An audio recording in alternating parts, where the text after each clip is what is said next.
ကောင်းဆုံးတရားအကောင်းဆုံးအကျင့်အကောင်းဆုံးအလုပ်လုပ်ပြီးသူဆိုတာဘယ်လိုလုပ်လဲဒါကမြတ်စွာဘုရားလက်ထက်ကရှင်အာနန္ဒာဖြေခဲ့တဲ့အဖြေလေးတစ်ခုပေါ့နော်ရှင်အာနန္ဒာကိုအာဇီဝကတက္ကတွန်းတယောက်ကလာမေးတာအဲ့ဒီတက္ကတွန်းကခပ်ပေါ့ပေါ့တော့မဟုတ်ပါရမီပါပုံရတယ်ပေါ့နော်သူမေးတဲ့မိကွာအရန်ကောင်းတယ်ပါမေးတယ်ဆိုတော့ကေတံနောဗန္တိအာနန္ဒာ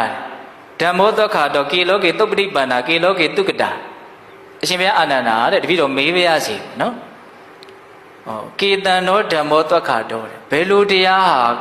ကောင်းကောင်းဟောထားတဲ့တရားလို့ဆိုမဲ့တဲ့ဘယ်လိုတရားဟာကောင်းတဲ့တရားလဲဒီခြားနားထောင်နော်ဒါကဘာသာကြားတွေနဲ့ရှင်ဖို့ဦးဇင်းကပြောတာမဟုတ်ပါဘူးကိုရရှိနေတဲ့တန်ဖိုးကြီးလာတဲ့အခွင့်အရေးလေးကိုနားလည်ဖို့ပဲရည်ရွယ်တာပါဟုတ်လားဘယ်လိုတရားဟာကောင်းတဲ့တရားလေတဲ့ဟုတ်လားပြီးတော့ဗာပြောတော့ကေလောကေသုပ္ပတိပန္နာဘယ်လိုအကျင့်ဟာကောင်းတဲ့အကျင့်လေတဲ့နော်ကေလောကေတုကတာ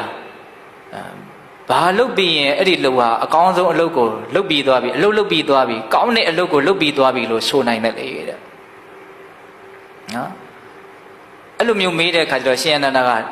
တကားတဲ့အဲ့လိုဆိုရင်မင်းဟိုပဲငါပြန်မေးမယ်ပေါ့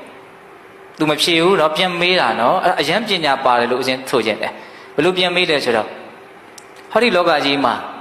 ယာဂဒေါသမောဟကိုကုန်ခန်းစေဖို့နေပါသေးဖို့ဆိုပြီးတော့ကျင့်နေတယ်ယာဂဒေါသမောဟကိုကုန်ခန်းစေဖို့ဆိုပြီးတော့ဟောလိုက်တယ်ဆိုရင်အဲ့ဒီတရားကိုဘယ်လိုတရားလို့ပြောမလဲတဲ့နောက်ယာဂဒေါသမောဟကုန်ဖို့အတွက်ဟောတဲ့တရားကိုဘယ်လိုတရားလို့ပြောမလဲတဲ့ယာဂဒေါသမောဟကုန်ဖို့ဟောတာဆိုရင်တော့အဲ့ဒီတရားကောင်းတဲ့တရားပဲဗျာတဲ့သူကိုယ်တိုင်ပြန်ဖြေလိုက်ပြီနော်ဆက်ပြီးတော့မေးတယ်အဲ့လိုဆိုရင်တကားတဲ့လောကကြီးမှာယာဂဒေါသမောဟကုန်ဖို့အတွက်မှန်မှန်ကန်ကန်ကျင့်နေတဲ့လူရဲ့အကျင့်ကို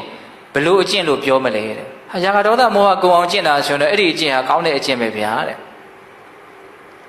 အဲ့လိုဆိုရင်ဟုတ်ပြီတဲ့လောကကြီးမှာမှန်မှန်ကန်ကန်ကျင့်လို့အဲ့ဒီယာဂဒေါသမောဟတွေကုန်ခန်းသွားပြီဆိုရင်နော်အမြစ်ပါမကြနှုတ်ပလိုက်ပြီဆိုလို့ရှိရင်အဲ့ဒီပုဂ္ဂိုလ်နော်အကောင်းတဲ့အလုပ်လုပ်ပြီးပြီလို့ဆိုမလားဆိုးတဲ့အလုပ်လုပ်ပြီးပြီလို့ဆိုမလားဟာဒါအကောင်းဆုံးလုပ်ကိုလုပ်ပြီးပြီလို့ဆိုနိုင်တယ်ဗျာတဲ့အဲ့တော့ရှင်အနန္ဒာကတခါကြီးတဲ့မင်းမေးတဲ့မေကုန်းကိုမင်းကိုယ်တိုင်ဖြေပြီးပြီတဲ့နော်ဘလောက်ကောင်းတော့နော်ဘလို့တရားဟာကောင်းတဲ့တရားလဲဘလို့အကျင့်ဟာကောင်းတဲ့အကျင့်လဲဘာလုပ်ပြီးရင်အကောင်းဆုံးအလုပ်ကိုလုပ်ပြီးတယ်လို့ဆိုနိုင်မယ်လေသူကိုယ်တိုင်ပဲဖြေလိုက်တာလေ